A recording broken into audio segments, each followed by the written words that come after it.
குருநாதன் என்பதா என்னை பார்த்து பார்த்து வளர்ப்பதனால் அன்னை என்பதா உன்னை கடவுள் என்பதா கருணை வடிவம் என்பதா உன்னை கடவுள் என்பதா கருணை வடிவம் என்பதா ஐயா ஞானதானம் தந்த உன்னை தந்தை என்பதா உன்னை தெய்வம் என்பதா குருநாதன் என்பதா என்னை பார்த்து பார்த்து வளர்ப்பதனால் அன்னை என்பதா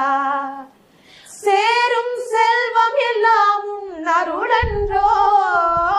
பாடும் பாடல் எல்லாம் உன் தயவன்றோ சேரும்